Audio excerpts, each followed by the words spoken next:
Hi, and welcome to this video on how to interface with a barcode scanner in Business Central. Hey, I'm Eric, and the story behind this video basically starts with somebody on Facebook writing to me saying, Eric, I got trouble interfacing with a barcode scanner from Business Central. It keeps sending these weird character key presses and opening up stuff that we don't want to see, and how can you actually interface with something like that in the web browser? And I thought, hey, that's kind of a neat thing to do.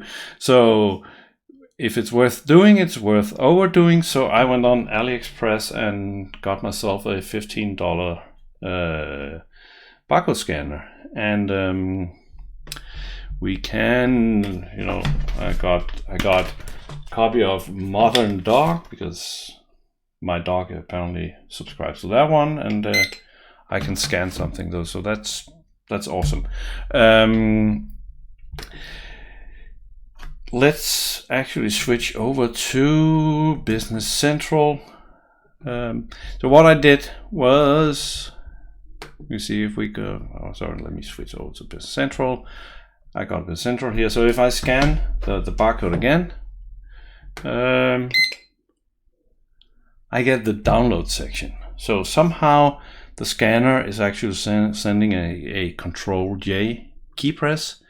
And as you can see, the last thing I downloaded was the WAV file from the binary stream movie video. So if you haven't seen that one, because you forgot to subscribe, so subscribe to the channel, and when you're done with this video, check out the video on how to create WAV files from within Business Central. Anyway, so we don't want that Control J, so we need to somehow control the stream of key presses that we get in Business Central, and the way to do that is clearly not through AL, because AL does not, we don't have any keyboard control. We got a couple of on validate and stuff like that, but there's nothing we can control with keyboard. So we need to turn to JavaScript, and we do that by adding what is known as a control add-in. And I got an extension ready here, and I've just added, before I started the video, I added a table with a entry number and a text field, so we have somewhere to store what we're scanning, and a page showing that. So let's go and add in a control add-in. Let's call it scanner interface.al. This is a control add-in, scanner interface. And if you've seen some of the other videos on where I used JavaScript, you know that you can basically create a 1x1 pixel control add-in. So here's all that done, and then we need some JavaScript, and we'll put that in a scanner.js file. And the only thing we need from this is basically the control add-in telling us when something has been scanned. So we'll add an event called scanned with one variable called barcode. And we can see that I still need to create the scanner.js, so I'll do that now, scanner.js. Okay, and let's compile. This works, that's great. So let's actually, while I remember it, go back to the test page and add the control add-in, which on a page is called a user control. We'll call it scanner, and we'll use the scanner interface. We'll show that, and then let's get back to that when we're ready to scan something. No, but we could also do that right away. So let's add a trigger here, the scan trigger, and I will add a BC record is the scan data table we're showing, scan, let's call this scan rec. Scan rec, so scan rec dot init scan rec dot data equal the barcode, would it be, and scan rec dot insert true, and then I'll just do a current page update false because we're not modifying anything. So now we're ready. If our control add-in will trigger something on the event, we will store the data in the table and show the result on screen. Excellent. Okay, so how do we actually subscribe to the keyboard in JavaScript? We do that by using window.add event listener, and then there is actually an event called key down. Oops, let's use a parenthesis that works better. Key down, and then just let's do the lambda syntax just because. So first let's actually just show if we get something. So console.log, and then just print the event to log. But this will actually not work. Let me explain why. Because window in this case is the iframe, and we just established that the iframe is just a 1 by 1 pixel iframe, and there's no way that pixel will get any focus control because there's nothing to grab the focus in that one. So what we need to do is actually go one step up, and because JavaScript has no security model at all, I can just go window.parent. So now we are breaking out of the iframe into Business Central, and we'll add the event listener inside Business Central. So let's run this thing and see how it goes. Let me get rid of all these old ones. So now we're just in Business Central, and let's open the console so we can see that. And I'll scan. We get the download because that's annoying.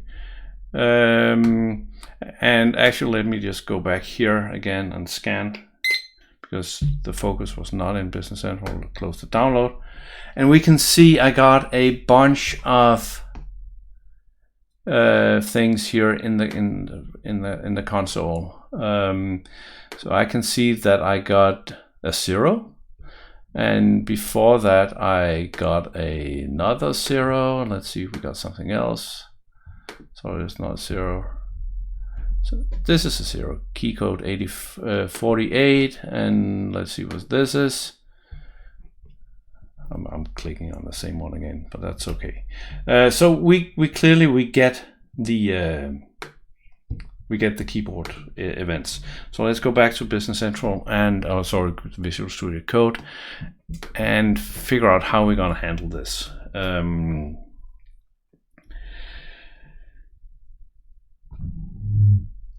So since this event is getting fired every time we see a character and we see multiple characters, we need some sort of a buffer, and we need to initialize the buffer. I don't think we need that actually. So we need a buffer to store the key presses in. So essentially, we need something like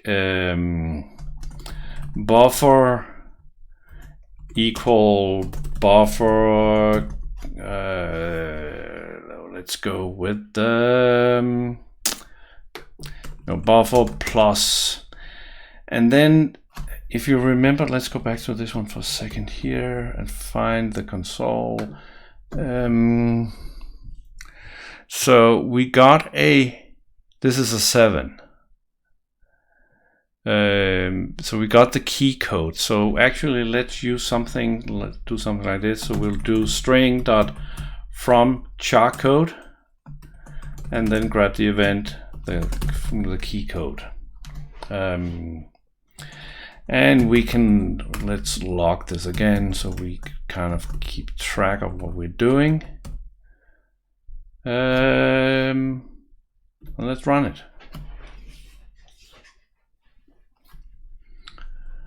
Let me close this one. Open the console and I'll scan the barcode.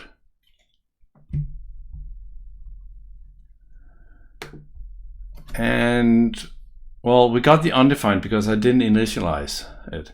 So we got a 6, 62, 620, 6200. So we are clearly building a barcode here. And then we're adding a square. You guys can't see that. Let me move this. So we're adding a square and then we're adding a J. And we can see that there are 2 lines where it's the same here.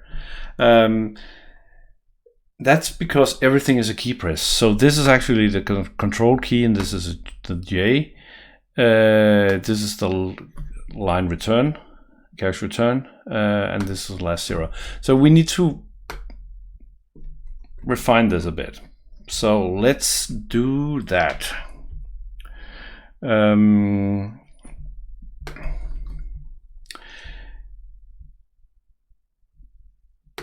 Let's build around this one for a second. The question is where to start. We could start by saying that we're only interested in adding real characters to our buffer. Let's actually just clear the buffer for now. I think I got a better way of doing that, but let's wait with that. So if event dot key code is larger or equal than 48, 48 is a 0, then this is what we want to do.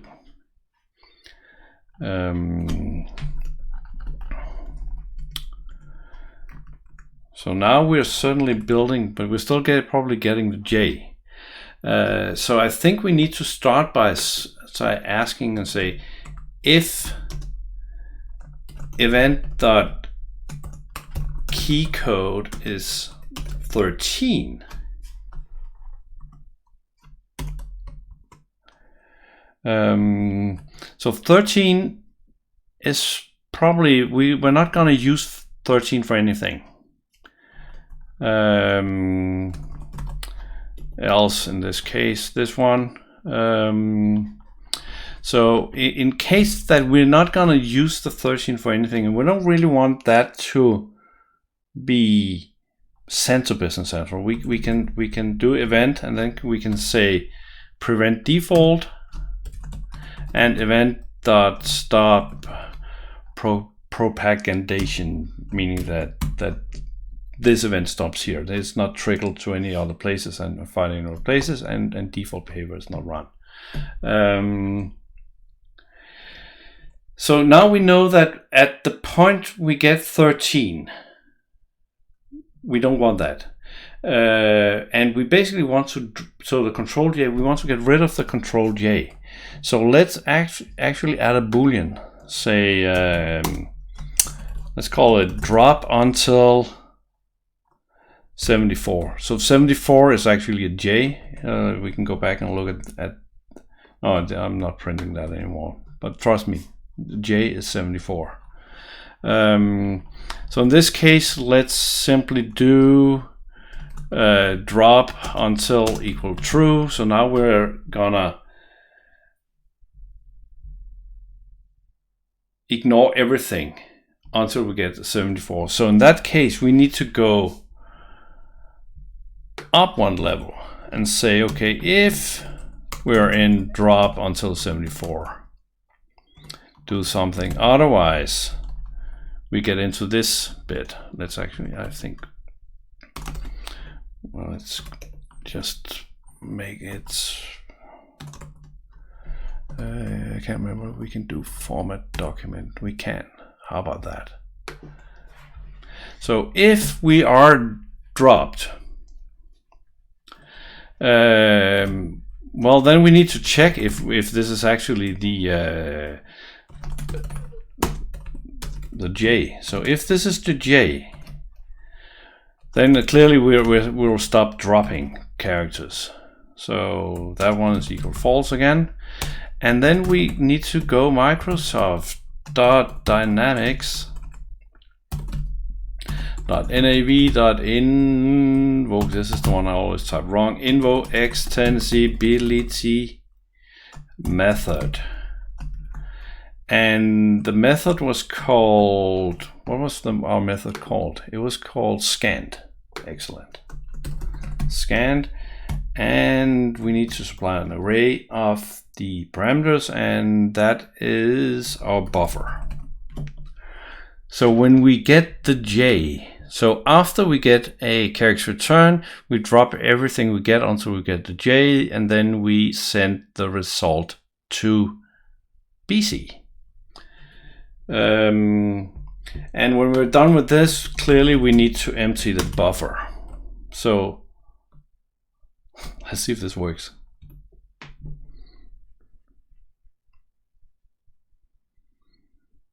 Let's see if this works. I have my doubt. I've scanned the barcode. We get the download. But hey, we actually got the barcode. So clearly we created something. Let's go back for a second here. If we're in drop, then hey, we need to drop. So let's remember the drop code. That was those 2 lines. We need those here also. So let's try again. But we got a barcode. Did you see that? We actually got a barcode. So that was not bad for a few lines. So I'll scan. This is great. This is great. I'll just scan another one here. That was a long one. Excellent. I have my receipt. So clearly we can scan barcode. But what happens now if I type something? Let's type 777. And then I scan something again. So now we get the 777 because that's just gonna get picked up by the JavaScript, because this thing is just sending keystrokes. So that was also keystroke. So how can we improve this one? So let's actually let's open. Let me open here. I already did some tests here. So this is Notepad, and you see if I scan. So one thing we notice is that even though I'm a super fast typer, just ask my kids, this thing is probably faster than me to type. So maybe we can see if I can get this one to scan again. That's a long and complicated one. There we go. Maybe we can explore timing here. So let's go back and think about that for a second. What if the time between characters is significant, whether something is getting scanned or not? So let's try to work with that. So for that to work, we need to know when the last digit was entered. So let's create something called last digit and equal to a new date dot get time. So this is the number of milliseconds since something. 1st of January 1970, I think. So if you ask for the time from the moon landing or something, you will get a negative. That's pretty funny, actually. And then let's go down in the code where we are. No, let's actually no. So let's create another variable here called new digit, and do the same thing, new date dot get time. So we get the timestamp whenever we get a key down. So let's go down to this part here, and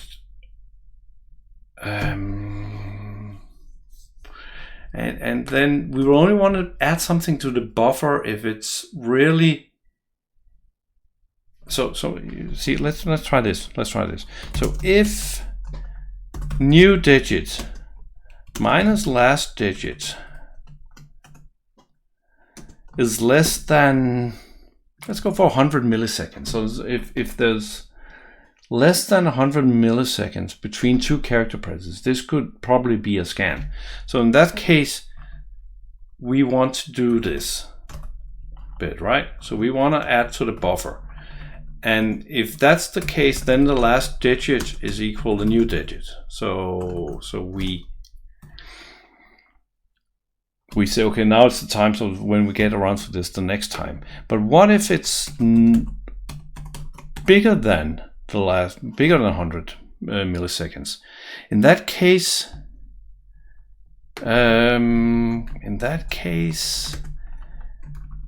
we want to just reset the buffer and saying, okay, now it's just the first character we've seen. So let's try this, see if this will work or not.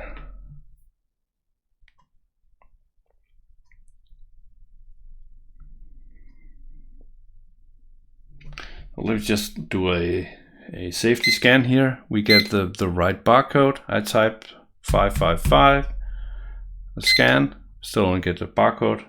555 scan, still only getting the barcode. 555 scan. So this is pretty. I think I need, if I type, there are no 9s in this one, so if I type 99999 and then scan, I will be able to insert 9s into the scanning, and there's no way to prevent that because both keyboards are attached at the same time. But I can type and I can scan, I just get the barcode. That's pretty awesome.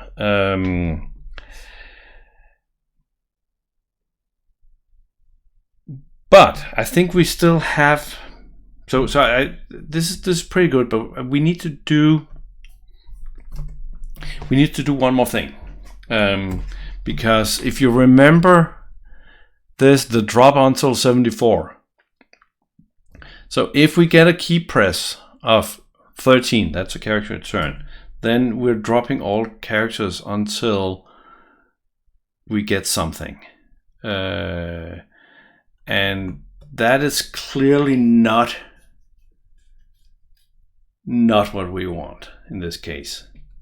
So let's try it. So if I'm here and I can type stuff in, let's go into the general journal.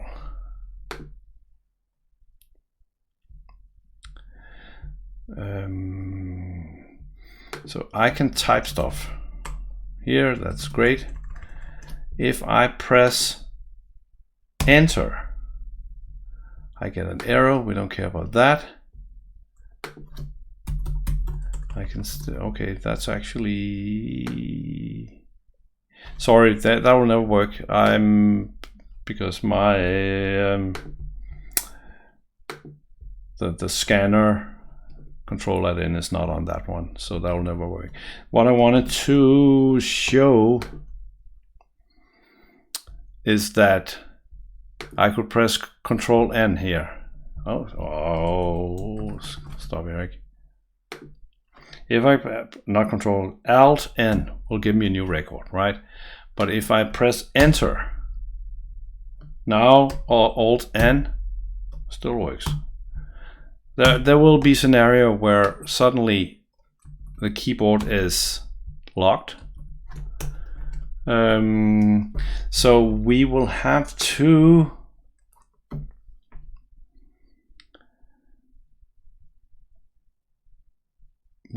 make sure that the drop thing will get reset again. So if this one is true, then we can do the same thing here and saying that if new digit minus last digit is over, I don't know, 200, then we'll cancel the drop thing and just ignore this one, so we can reset that state where we're dropping characters.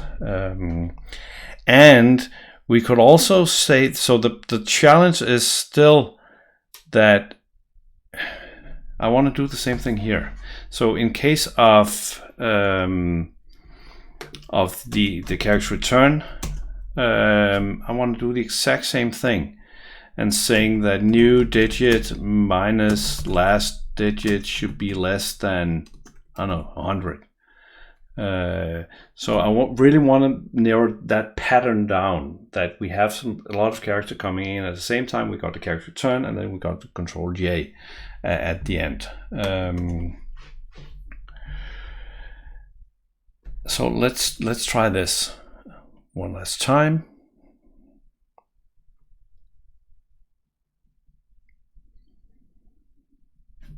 And actually, let's do Control A and delete all these lines so it's nicer to watch. I scan, that's great. Let me scan faster.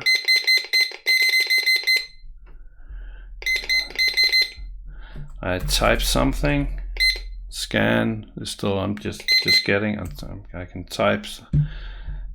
Again, no problem, let me Control A, that's also typing, and delete. So I think we managed to get a scanner function in here. So let's wrap this video up by saying that now we have the basis for controlling the scanner. We are grabbing the characters, we're controlling that those funky key presses it sends are not getting sent into the browser, so we're not opening strange windows, we're not zooming or all other strange things that some scanners will do. We are actually filtering out other key presses by controlling the timing between characters. And I think I'm going to do a follow-up video on this one, on implementing the scanner function into something like the sales order, where you can scan something and get that into to add a line to the sales order. The challenge is, as soon as you have something like this sitting on the keyboard, is that you don't want to scan something and then you're getting 6 billion in the quantity field or in the price field. So we need to control the scanning, that what we scan actually goes into the right place. And we can with this method, because we have the event coming in and saying this is what getting scanned, and we want to put that in somewhere specific. So I think I'm going to do that in the next video. So remember to subscribe, like the video, or let me know in the comments if there's something else that you want me to take a look at. And then until next time, have a wonderful day.